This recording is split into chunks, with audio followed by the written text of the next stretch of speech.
Morning, everybody. There's a couple of comments on my bookshelf behind me, which is color coded. Yes, it's not my work. We'll give credit to my youngest daughter for that one. But speaking of color, we treated last night here. I live on the north side of Calgary, but definitely in town.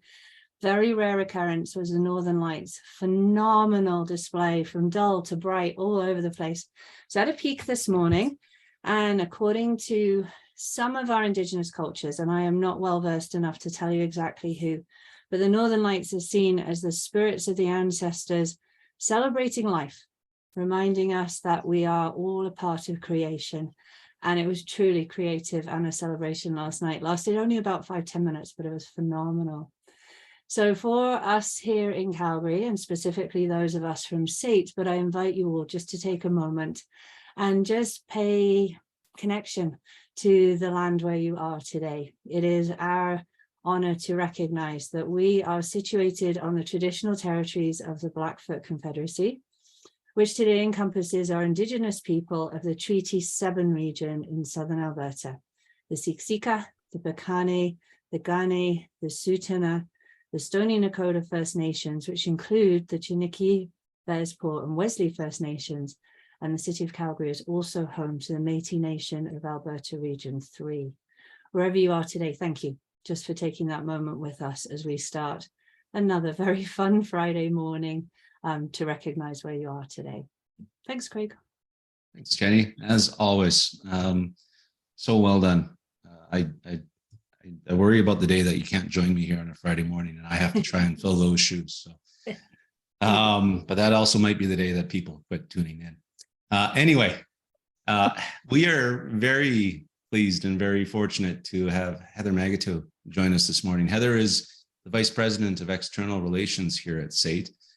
And as we found out in the pre-show, and Heather, I'm sorry, I'm going to give it away, just celebrating 32 years in higher ed. Right. That's 22 right.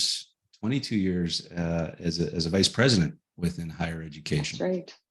And so I congratulate you, somewhat tongue-in-cheek, for starting as a VP right out of graduation. But it's our honor to have you joining us this morning, and we're really looking forward to this conversation about leadership.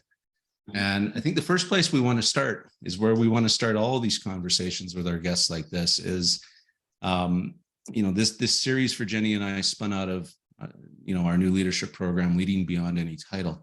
And the question for you, Heather, to kick us off is, what does leading beyond any title mean to you? Well, it's a great question, Craig. For me, I think what it really means is that anybody can be a leader in their organization or in any other facet of their life, really. I think about when I began my career so many years ago. I actually started in media relations in higher education. And that was I was a communications officer, and it was an experience where I often had to try to persuade people who were higher in the organization than I was to, do an interview or to engage with the news media. And sometimes I was the spokesperson, and in those cases, I had to ask really tough questions of people so that I understood, what was happening.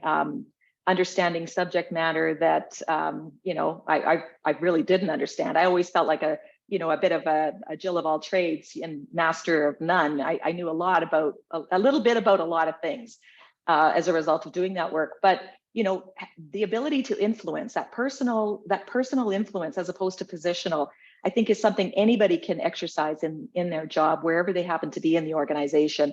And that is leadership, that ability to influence, that ability to be a guide, to give feedback, even when it may not be, received as graciously as you would hope that it would be. Those are important skills. And I think those are leadership skills that anybody in an organization can exhibit. That's fantastic. There's a lot there already to dig into. I appreciate the perspective around persuasion, influence, and providing feedback. We've talked a lot about feedback here on Friday morning, or feed forward, as Jenny likes to describe it as. Nice. Asking tough questions as well. And I hope we don't get to, I'm not going to throw too many tough ones at you this morning. But another spot I may spin this to, just to see where we can then take it from, is Did you seek out leadership, or did leadership seek out you? Did I seek out leadership?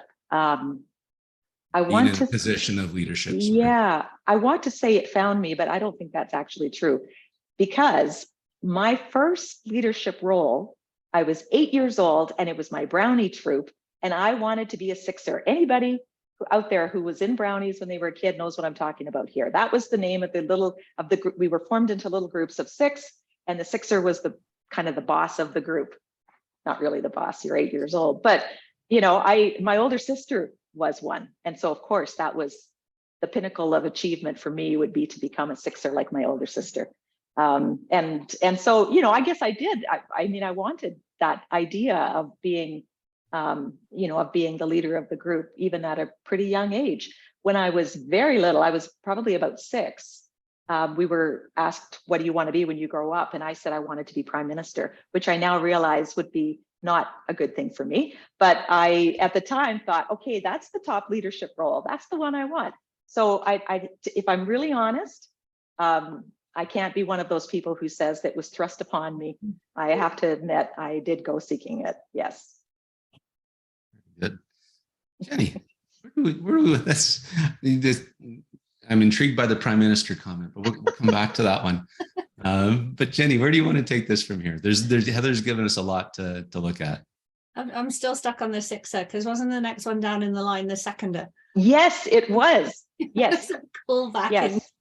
I was a seconder for the Pixies, and I wanted to become a sixer for the Sprites. Yes. Yeah.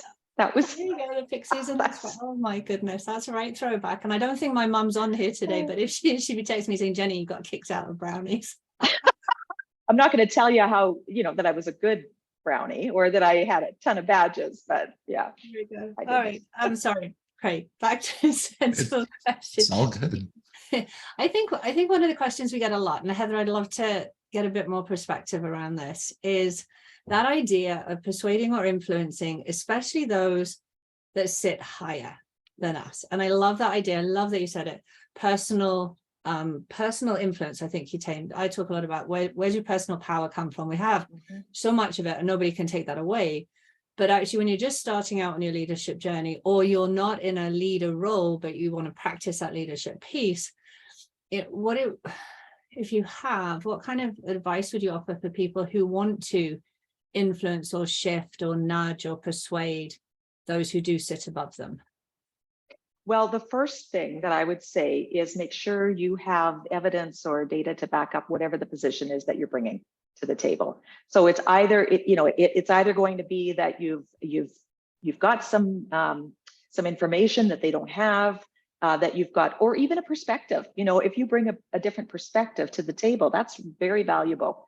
I'm a big believer in participatory leadership and collaboration, and those diverse perspectives add so much to the betterment of an outcome in an organization. So, come with data, come with information that will help the leader to see things in a new light. I had a president once who said to me, if you're going to ask me to trust your instinct, if you want me to change my opinion, you better come with data, because if you want me just to trust your gut, well, I trust my gut, and it's gotten me to where I am. And I thought, yeah, that's a good point. He's president. He's been trusting his instincts for a long time. If I want to challenge his view, I better have some evidence to back that up. So that's the first thing that I would say. The second thing I would say is to choose your timing, right? Think about when and where. So you're probably not going to do it in a room full of people, where it's an awkward dynamic. You probably need to be doing it kind of one-on-one, or picking the right time and place to do that. And then the third thing is not to be afraid to do it, because it is how you stand out in an organization. If you want to stand out, you've got to be willing to get in there and contribute, and that's one way to go about doing it. The other thing, I guess the last thing I'll say on this topic is, as leaders, we really value honesty and the truth. And people who can speak truth to power, that is an important thing. A lot of people won't tell you as a leader what you really need to hear and what you really need to know. And you're only going to be able to see so much yourself. So the people who come forward and share those those insights, that's so valuable. Yeah. We hear that a lot. Um, The higher up you go, the less you know, and the less, I think the key in what you said there too, the less that people want to tell you. Yeah. And that is a real courage piece to start that conversation, or to bring that conversation in. We often forget at the end of the day, we are human to human, and that's the conversation. But there's something about that hierarchy that just makes us swallow a little bit before we start that conversation. Sorry, Craig, I cut you off there as you were. No, I was going to echo some of that, Jenny, but I think the other piece around that, and we've talked about this quite a bit before, is just, the psychological safety that needs to exist to enable somebody perhaps lower than you in the hierarchy to feel comfortable expressing or challenging or trying to influence without fear of reprisal. And, I think, Heather, one of the things that I've really been trying to think about over the past couple of years, just as we've gone through COVID and all of this, and thanks a lot to Jenny's thought-provoking Friday mornings, but how do you as a leader focus on creating that psychological safety within your team, right? Like, where have you seen it work well? Like, and where have you seen it not work? We're giving you lots of options to go here. And how do you intentionally create this within your own team? I'm curious what your experience with that has been, either following or leading in high safety or low safety areas. Well, I've been in both. I've been in situations where I did not feel like it was safe to challenge or to disagree, and in situations where it was not safe to do that. So I certainly know what a chilling effect that can have on people. I'm really conscious of that. For myself, I'm a very curious person, and I value curiosity in other people. And I also don't really believe in the concept of failure. I think there are outcomes, right? And so you do something, you get an outcome. Sometimes it's what you expected, sometimes it's not. When it's not what you expected, it's a learning opportunity. And then you can use that to do better the next time. And if you have that approach, and if you kind of encourage that approach in the people that you work with, I think it opens up the opportunity for innovation in a way that striving for perfection does not. So, I work with some fantastic people, as you know. I've got an awesome group of people that I work with, and creative and energetic and very committed and passionate about what they do. And people aren't always going to hit it exactly right. And that's okay, because it's stretching and it's growing and it's learning new things. And so creating that environment where people can take risks, I think is hugely important as a leader. But I also know it's not the case everywhere. And so you do have to read the room a bit. You do have to be careful in where you do that. Yeah. And sorry, Jenny, you looked like you were going to pop in there or something. No, it was in agreement. I think that we run a risk assessment the entire time. And so that's important as leaders to remember that is being run on you. Like, people are risking, assessing, will I go here or will not go here? So being able to have that environment where you are challenged, sometimes a gut instinct is to take it personally. And actually it's an absolute compliment if someone will challenge the way that you're thinking, especially when you're in that environment where you hold the role as a leader. If they're challenging you, they're challenging the status quo.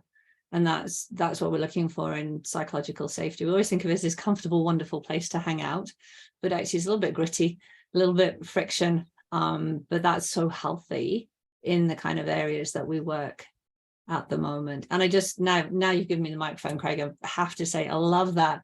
Not to think of failures, but to think of outcomes. Yeah. It makes the world so much easier. Like, what were we looking for? We didn't get that, but we got this. And what happened in between the two that we were looking for? And it works both ways, because sometimes we kick it out of the park and it's phenomenal. And do we ever stop and say, well, we were expecting this, we did this, what did we do that creates that? How do we do that again? Or what do we need to take from that and build on there? I'm stealing that, Heather. Thank you. Friday's well, done. you are welcome to it. It comes out of working in higher education. If this isn't a place to wonder and explore and research, then I don't know where you would do it. Yeah, no, it's just so good. I'm a half a pages of notes into this already, Heather. So But I think this is an interesting point, though. So this piece around, don't believe in failure, believe in outcomes. Mhm. There has to be some congruence between you as a leader saying that Mhm. and you as a leader demonstrating that when the outcome actually arrives. Yes, And that's so right. I'm curious if you have some advice that you could perhaps give everybody that's with us today, is around, as a leader, how do you create that safe place? Yeah. Right. Jenny made a great point here about, your team's always evaluating, or always trying to figure out, what is the risk assessment? But as a leader, how do you create? Is there specific things that you do to create safe space? I think so. What I'm going to say is going to sound paradoxical here, but I don't think that it is. I think for people to feel free to innovate, they have to know what the boundaries are as well. And so I do think that, I mean, I'm a big believer in targets and metrics. I'm a big believer that people need to know what they're aiming for. How they get there, I care less about. I'm not as fussed about how people end up where they want to end up, but having that sense of what are we aiming for? What is it we're trying to accomplish here as an outcome? That I do think that's important for people. And then that way, if they do fall short, if I have a target and I fall short of the target, it does allow me to then have the conversation about why might that have been, without judgment of, people come to work wanting to do their best work. People want to be successful. And so, I really truly believe that. So, when we do fall short of the target, it's fine to ask the question, why did that happen? What about the circumstance? What got in the way of us getting to where we wanted to get to? What were the barriers? What were the circumstances? And that's a conversation that you can have with people. Again, I always have those kinds of conversations in private. I don't, if it's a team effort, you might want to have it as the team. But I do believe that not everybody is as comfortable having those conversations. So privacy, I think, can be helpful. But you have enough of those with people, they get more comfortable doing it. And when they know that it's not going to be, there's no punishment waiting at the end of this. It's just about understanding what went wrong and how we might do things differently next time. Yeah, that's so good. The whole coach in private, praise in public. Yes. About that before, right? That is so good. It's actually interesting too, though. I've run into people in my career where they would prefer the praise in private as well. Yes, it's that's always true. Yeah, those are always the interesting ones. Curious. So there's a ton going on in the chat. There's a ton of questions that have come in. We had a ton of questions come in beforehand, and one that I definitely want to get to because it was a very common theme here. All very much tied to gender and senior leadership positions. So there's variations on the question here. Executive spheres are male dominated. What advice would you give to younger female executives? What would she recommend to women getting into C-suite executive positions? So maybe let's kind of unpack that topic in general. And as we discussed leading into this, I don't think I have space for much of a voice in this other than to try and be supportive and be an ally. But I'd be very curious as to, what advice you would give somebody in my shoes, and how I can influence or play a role in this question. So I'll turn this one to you and Jenny. Okay, well, it is a great question. I've many times been the only woman at the table in settings, sometimes the only one in the room. I was the first woman vice president at my previous institution. And so I know that feeling.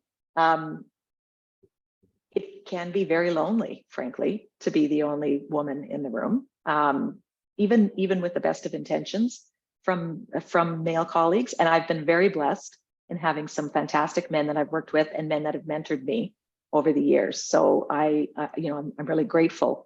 But I've also really appreciated when there is another woman in the room, because it just, there's that sense of, this is somebody who understands that I'm the kinds of things I'm trying to balance in my life, the things that I'm trying to juggle in my life. This is somebody who maybe understands the kinds of vulnerabilities that I may feel that, that may not be obvious to other people. So, advice that I would give, don't be afraid to take that seat, even if you are the only one. You won't always be the only one. The time will come when there are others that can join you. So, don't be afraid to take on a leadership role. Don't count yourself out of the running for a leadership role. Let the person who's hiring do that. Don't do that to yourself. If you see something that you think you'd like to do, go for it. And you know what? If you don't get it, that's fine. You'll have learned something along the way. But a lot of people cut themselves out, I think, a little too soon. The other thing is, don't be afraid to ask for what you want. Again, you might not always get it, but you're a lot more likely to get it if you ask. And all of my friends who are involved in fundraising know that's true. So, don't be afraid to ask for what it is that you want. I think there's two really important pieces in there. And one of them I know is, I can't tell you where the research came from, but as females, we see a job description. We will only apply for that job typically if we can check every single box. And when we say that out loud, it sounds ridiculous because we know what the lists for a job description look like. And our counterparts generally 50%, and then they'll apply and just give it a go. So I love that, just apply for it. And the ask for what you want is a golden rule for anybody. You don't have to be hoping to tap on a C-suite door or anything. If you don't ask, you don't know. And if your ask is respectful, then what can you possibly lose? Because if it's a no, sometimes the no leads to something better anyway. I can't do that for you, and I can do this. And okay, yes. Well, we're already better off. So yeah, it's and Lynn, I see again lots of good comment here. And Lynn, thank you for all your questions. My perspective is I don't know what my blind spots are. Right. So as a male leader, I'm not sure what my blind spots are. That's why they're called blind spots. Go figure. But I'd like to think that I have done a very good job through my career of trying to help and support. I've hired many female leaders. I've reported to female leaders. I like to think I don't think about it. I'd be very curious to know from the female leaders that I've hired and have worked with, if they think differently, please let me know. But I think that's where my place, or any male, your place in this is to be open to that conversation. You got to be willing to hear the feedback that perhaps you're not being as supportive and not being an ally in this. Right. It's a difficult one for me, and I'm not trying to avoid the question. I'm not sure, other than trying to engage in a conversation like this, put the topic out there, make it available for conversation, and just trying to be very transparent and non-judgmental in any sort of situation around hiring or reporting to. I think we're all people, right? And so I don't know. I'm rambling here now. So no, but you're spot on, please Craig. bail me out. You are spot on, Craig. You're exactly right. I mean, I don't want colleagues who feel like they have to, tiptoe around me. I don't want people to feel like, that they have to be careful all the time to a ridiculous degree. And I think treating people with respect, regardless of who they are or what their background is, you're never going to go wrong doing that. So yeah, I think you're bang on. And I think the other piece, Craig, there's some real-time feedback coming for you in the chat too. So if you're not keeping an eye on it, have a smile as you read that, because it's true. But I think the other piece too, and I mean, I know that you do this, but we've got lots and lots of people on the call, is sometimes when we head into these conversations, we become very cognizant of what we do when there's a woman in the room or when the conversation is fresh. And really the magic is, where's your consistency? And this isn't to you, this is to everybody. And it goes as much for us as it does for our male counterparts or other genders, is what is our consistency? What's happening when nobody's looking? What's happening when it's you and two of your male counterparts in the room? And all the things that we naturally, the natural is probably not the right word, but we're very quick to support, we're very quick to provide positive encouragement, to open doors. Are we doing that all of the time? And I think when we all hit that all of the time, which means giving the right people the credit for their work, giving the right people the support, challenging each other's perhaps biases, because you're right, we don't know where our blind spots sit. We all have biases. We will never get rid of them.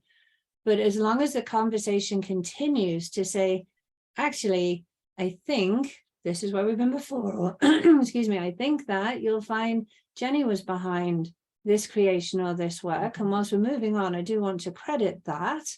And when that's happening, when Jenny's nowhere near, then we're getting closer. And so I honestly, I think it's the consistency that will help us all. And at the end of the day too, and I've said this before in here, you get what you tolerate. So yeah. You might be, and you are, a great ally. What's the person to the right doing? And if we tolerate that, if it's not great, then we're actually not doing anybody a service at all. Yeah. So it's come here first and then go that way, I think. Yeah. Well said. Really good. Heather, thank you for going there. It's brought up a couple other questions, and everybody, thank you for the comments in the chat. So there's a couple things for me that come out of this piece. It's around diversity, equity, and inclusion, which, Heather, I know you have been instrumental in helping lead up SAIT's efforts in this, and also around culture. Right? There's this, and I'm going through a lot of thinking right now as we've kind of brought a different team together in our division, and how are we intentionally building culture? And so I'd love to get your perspective again from a senior leader. How do you think about bring just those two topics? Because I do think now they're inextricable, right? If we're going to intentionally build culture, we also have to have an eye on diversity, equity, and inclusion within that piece.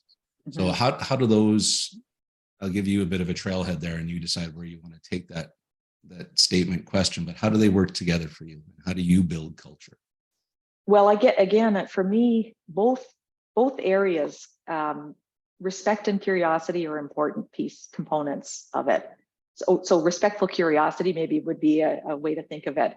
I'm on my own EDI journey, of course. I'm learning a lot. And as we were talking about women in leadership, I was thinking about all of the other people who, are the only person in the room, and feel that sense of loneliness that can sometimes come with that. And so, I think for me, because I'm learning so much about other lived experiences right now, and really trying to delve into that space. It's about being a student. It's about being a learner. It's about knowing that that I have a lot to learn, and being willing to ask questions obviously in a respectful way that creates that same kind of culture that I want to work in, which is one where we are constantly growing and learning and challenging ourselves with the unfamiliar and the new, and not being afraid to be a little uncomfortable, because that's where a lot of the growth, I think, happens, is in those moments when you feel uncomfortable. And this is a topic, EDI is an area where there is a lot of discomfort for a lot of us, right? We're learning new things, we're exposed to new perspectives. We have to rethink some of what we've believed to be true, and some of what we've learned as young people that just doesn't fit with the reality of the world that we live in. And so, yeah, those are, I think that's very related to the culture question, which is around, I like to work in an environment where people are respectful. I like to work in an environment where people are curious and ask good questions. I also really like to have a good time at work.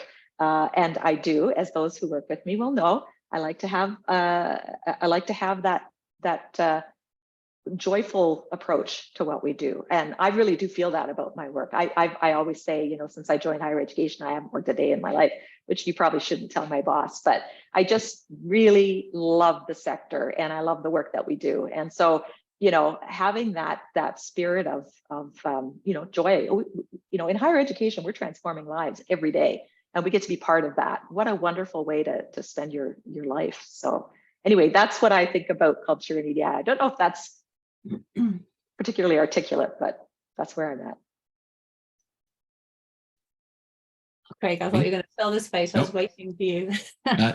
Waiting for you. Yeah. I think it's. I love it because it's so real. Thank you for not giving us a textbook answer, which is really why we're all here every time we hang out on a Friday, is what's real and what are we living in. And the key that stood out to me, well, two things. One is the joy, and I've been talking about this, it seems to be for the last couple of weeks, like, what do you love about the work you do? Where do you get joy from? And how can we do more of that? So that's really, really relevant. But the other piece, and funny enough, it's a bit of the flip side, is it's okay to be uncomfortable.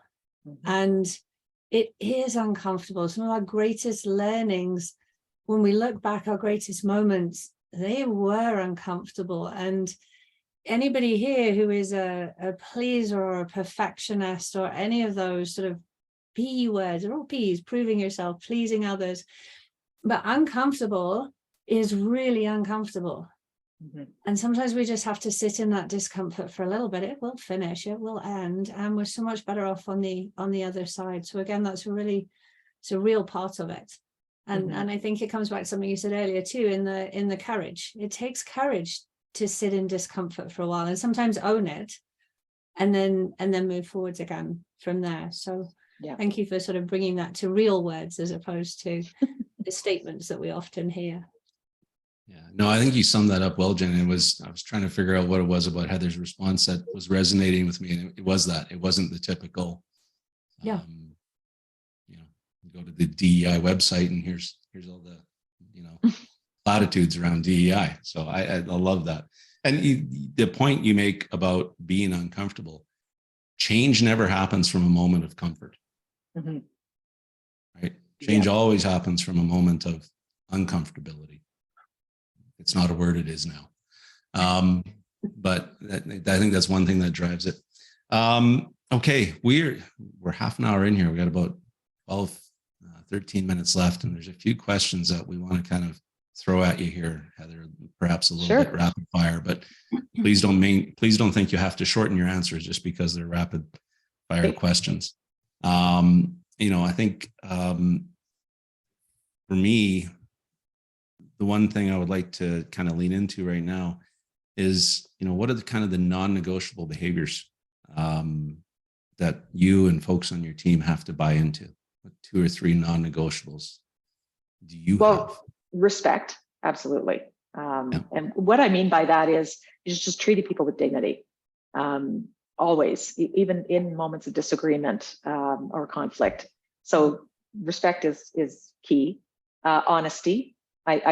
People need to be honest. If things aren't right, they need to speak up. If there are issues that they're facing, they need to say so. If you need help, you've got to ask for it. So, honesty, and then again, and I think I've kind of beaten this one, but curiosity, being willing to ask questions, being willing to wonder about things, being willing to say, gee, I wonder if we did it this way, what would happen? I think those are all really important to have. Those are the kinds of people I like working with. It's very cool. And we could all go a long way if we could just ask what if and how can we a couple more times a day. And this is the thing about it, Jenny. I really believe that anything is possible, even if you don't know how. Somebody else does, right? It's someone knows how to do this. I've just seen so many times where people have gone beyond what they thought they could because they asked those questions. And it's the answer's out there. We just have to figure out what it is. So very cool. Well, there's the meme that goes around. What's the most dangerous statement in an organization? It's the way we've always done it. Oh yeah. Right. Yeah. So, what if? How could we? And that doesn't exist a lot in 100 and some year old post-secondaries, does it? So. We tend, exactly. Although, having said that, there is a perception that higher education is very slow to change. And while that may be true in many ways, just think about all the changes we've been through in the last decade, not to mention the last 3 years. So it is absolutely possible. Yeah, well, 3 years ago last week. Yes. We spun this institution on a dime to deliver everything remotely. Exactly. So it's a very good point, Heather. Sorry, Jenny. The next question was to you. You're good. Heather, everybody who comes on a Friday comes from such a vast and diverse background. It's so cool to us. So again, thank you for those of you here today. So one of the questions we love to ask is, if you were to give a piece of advice to our audience about developing their leadership capabilities, wherever they are in their their own journey, what would that piece of advice be? Interesting. So two things come to mind immediately. First of all, what is the problem in your organization that needs a solution?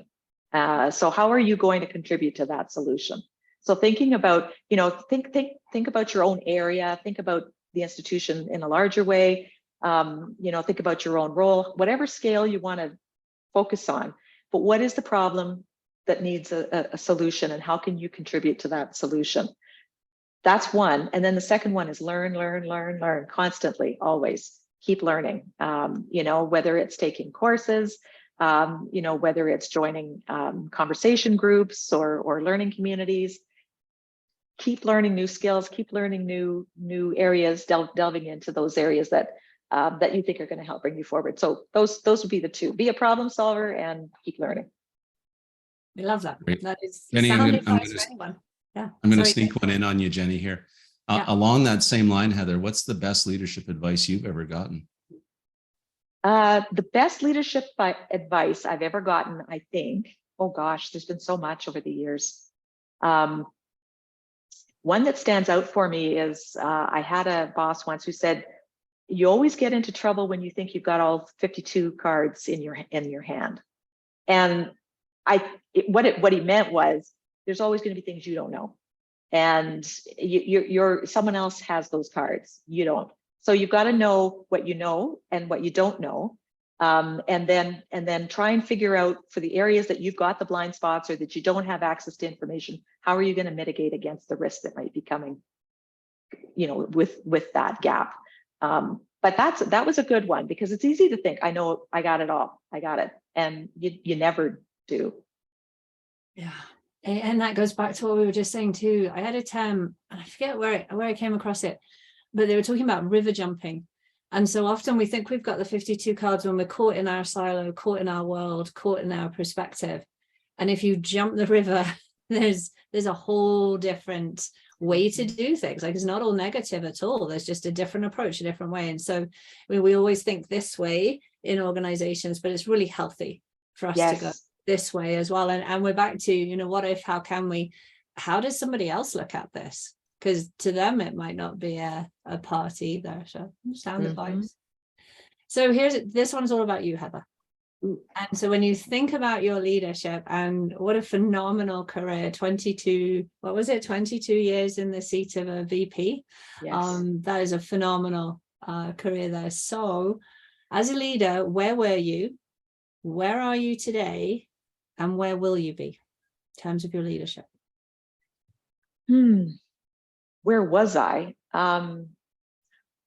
I feel like I need to apologize to all the people I led very early in my career as a leader. I wish I could go back and say, sorry, I was a bit obnoxious. I think I was. Because again, I kind of thought I knew. And the more I worked, the longer I realized I didn't know, the more I realized I didn't know. So yeah, maybe I was obnoxious. Where am I now? Learning. I'm on my own journey of discovery. I'm really privileged in my job. I get to work with people of different backgrounds and different experiences, and so I'm learning a lot about ways of being that are different from what I've kind of grown up with or become accustomed to. And where do I think I will be? Well, I'd like to think I will be a mentor to other people. I would like to think that I will be opening doors for other people and encouraging them and helping them find their own voice as leaders in this organization and any other organizations I may be connected to. Thank you. Great. Yeah. Your where were you? That's spurred a couple of chuckles, but it's interesting. It raises another question for me, is that what's the point of leadership in your mind? This is perhaps a bigger existential question, but like what is a leader there to do? I think there's only one reason to be a leader, truly. And that is if you can that gives you the position to be able to make life better for other people. Because otherwise it's kind of a thankless job in a lot of ways. I mean, you're going to hear criticism in these jobs a lot more than you're going to hear praise. And the reality is that's going to make you better. So good. I'd rather be saved by criticism than ruined by praise, right? But I think for me, it's if I can make a workplace where people enjoy going to work, they're excited about it, they feel good about what they're doing, they know they're making a difference in the world, then that's a great spot to be in. That's a wonderful opportunity, as opposed to the experience that many people do have, which is, it's not that. It's a place of fear, or it's a place of stress, or it's a place of anxiety, and nobody flourishes in that kind of an environment. And I think of leadership as being like a farmer, right? It's my Saskatchewan background here. The farmer doesn't grow crops. The farmer creates the conditions in which the crops can flourish. That's what leadership is about. So I can't make somebody be great, but I can help create conditions in which their greatness can be revealed and explored. And so that's, for me, the only really reason to be a leader is if you're going to be able to make the world better for other people. Wow. I would say if you were holding a mic right now, you should probably just drop it. Yeah. Click the leave button. Exit the screen. Like, just slam the lid. Like, that's just end the call right there. Right. But that's fantastic. I think we might be pulling that clip out for a while. That was really, really well said. Final question that we want to close on isn't from me or Jenny or from the audience. It's from our prior guest who's left a question behind for you. And this came from Tyler Chisholm, who was our first guest in this series. And that, if you were able to overnight give all leaders a superpower, what would it be and why? Oh, overnight, a superpower. Okay, well, the first thing that came to my mind when you said that, Craig, so I don't know if this is a good answer or not, but you're getting it, invisibility. And the reason I say that is because I think if you had invisibility, first of all, I used to joke all the time, back to being the only woman at the table, you say something and then nobody responds and somebody else says it and everybody says, what a brilliant idea that was. Some of you have had this experience, I'm sure. And I used to think, should I use my invisibility for good or evil? Like, I clearly, right? So, but as a leader, if you were invisible, you would know what was going on in your organization in a really authentic and real way, and the truth. And that would tell you that this person's struggling and they need some help, and they don't feel comfortable to ask for it, but I can help them now because I know that, right? So that was what first came to mind for me. There's probably better answers, but it was the one that I thought of right away. That's fantastic. Jenny, any final thought there? What would your superpower be that you would give out? Oh, on the spot. Yeah. I'm spellbound. That's a bit of a pun right there, but I'm spellbound by that idea of invisibility. And okay, I don't have an answer. I'll think about it. Maybe next time you'll get one from me. But what can we do as leaders to become invisible? Like, there has to be a way. There's a play on that right there. And Heather, we do have somebody in the audience who'll be smiling right now. I was chatting to someone last night and they were singing your praises. I hope your ears were burning. And they said one of Heather's most brilliant skills that she brings, or traits, is her ability to listen. She listens so well. And I think as leaders, even just as a people, if we could listen, just more generously is the term that gets thrown around a lot. When we listen, we learn. And as you said earlier, Heather, learn. So Craig's kind of an answer that is something to do with listening in there, I think, because if we get out there and listen, not just to the people in our friends, not just our sort of besties around us, get out there and listen, like really listen to what's going on, and make that safe space for people to talk, we could change an awful lot really quickly. Yeah. Well said by both of you. And Heather, thank you so much for joining us this morning. This has been fantastic. We have some great nuggets here that I think we're going to be able to share with folks for a while. It was my pleasure. Listen, you guys are fantastic hosts. I have to say, I really am loving this series that you're doing, and it's been my pleasure to be able to be here to be part of it today. So thank you for the invitation, and thanks everyone for your kind comments in the chat. Wow, I think I need to print these out and put them in my folder for those days where things maybe aren't quite so rosy. Go back and remind myself I had a good day. I know it's a good dopamine hit. It is. Boy, I'll say. Yeah. And there we are. We've all had a good day, and it's, well, where we are, it's not even 9 o'clock in the morning. So Friday might be fab today as well. Yeah, fantastic. Perfect. So thank you everybody for joining us. Jenny and I are back in a couple of weeks, and we're going to be talking about empathy, how to lead with empathy and create connection. And listening. Absolutely. And Heather, once again, thank you so much for joining us. Everybody, please have a great Friday and have a great weekend. Since I'm in the middle of kitchen renovations, if anybody wants to drop off food, that would be appreciated. Careful what you wish for. Stuff that's easy to microwave. Anyway, have a great weekend, and we'll talk to you all soon. Take care. Bye, everybody. Thank you. Bye, all.